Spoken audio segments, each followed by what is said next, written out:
Thank you to BetterHelp for sponsoring today's video.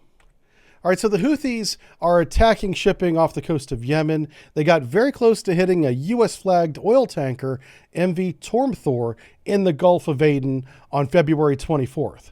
How this situation unfolded was U.S. forces were overhead patrolling the area when they saw two unmanned aerial vehicles coming out of Houthi-controlled territory in the direction of this ship. The airplanes went to go intercept the UAVs, which they did. As that interception was taking place, they noticed a ballistic missile launch from Houthi-controlled Yemen in the direction. That missile flew overhead and splashed very nearly hitting this ship. This ship was carrying a full load of oil, and you can imagine the disaster that would have occurred had it taken a direct hit from an anti-ship ballistic missile. But thankfully, the missile missed, splashed nearby, and this U.S. flagship continued along its way.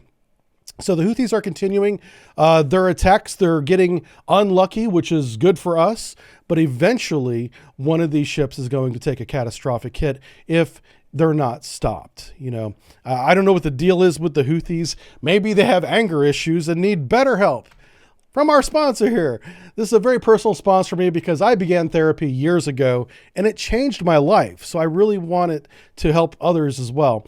Because I was sick, I didn't recognize how I had my own issues going on, even though people tried to inform me throughout my entire life. I completely missed all the signs. So I needed someone, a professional, a therapist, to hold up a metaphorical mirror to myself so I could see how I appeared to other people. And eventually become a more positive person than I am now than I was back then.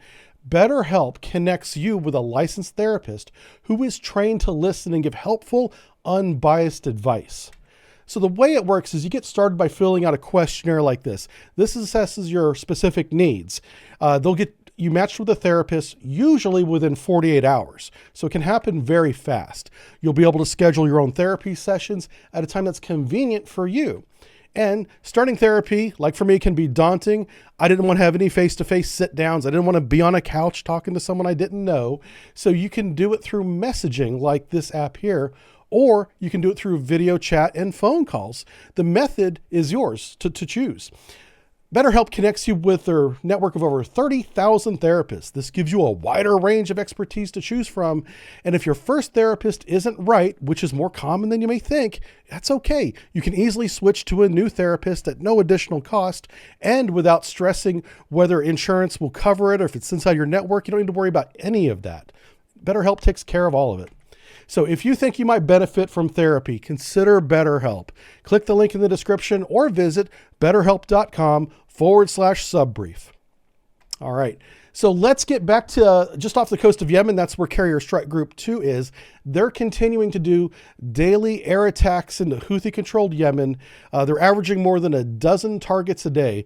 The U.S. is hitting everything from weapon platforms like those mobile trucks we told you about to underground caches and even at-sea deliveries from Iran. The U.S. and our allies are operating around the clock, finding and eliminating weapons that are being used against civilian ships.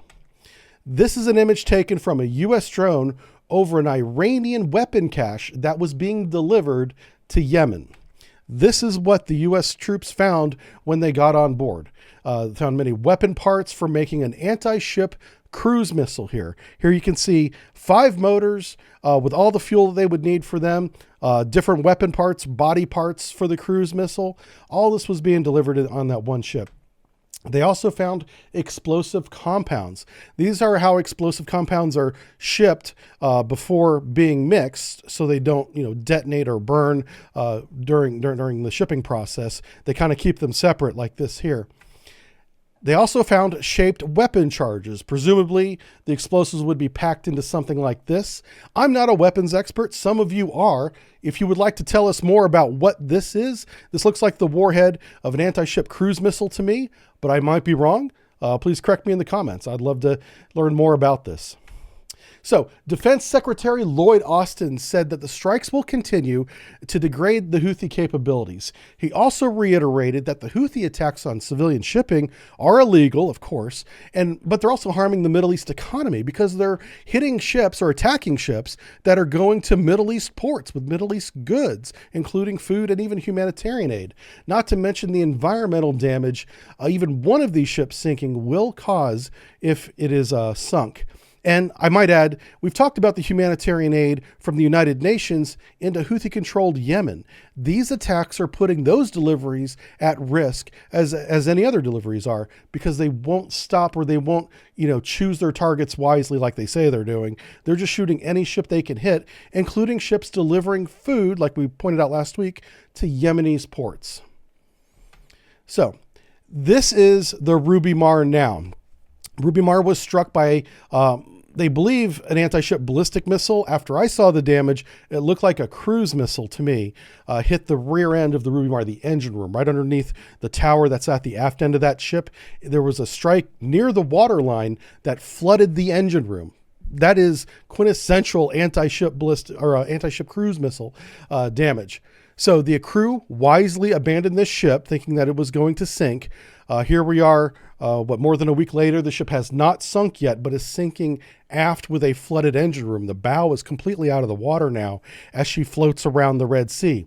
This scar that you see behind the ship is oil, but she's also packed with tons and tons of fertilizer. And that could be a severe economic disaster, making this look not too bad compared to having tons of fertilizer spilling out all across the Red Sea, contaminating coastlines and killing fish. That would be a nightmare. So the ship is not sunk yet.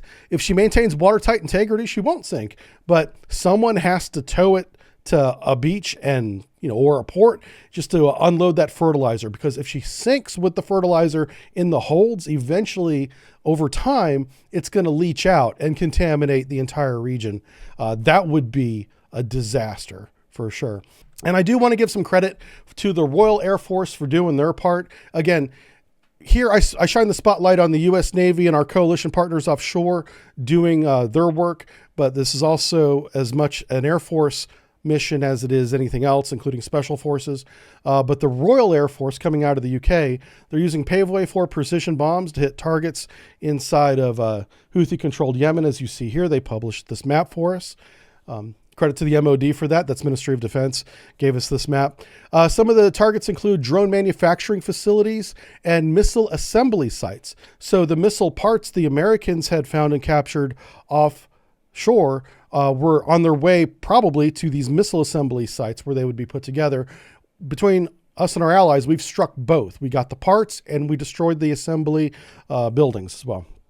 But every day, the Houthi weapon stock is getting less and less. It's not zero, which is why we're still seeing some attacks, but they're becoming weaker and weaker. And I want to speculate here at the end, give you something to think about, and please put your opinion in the comments.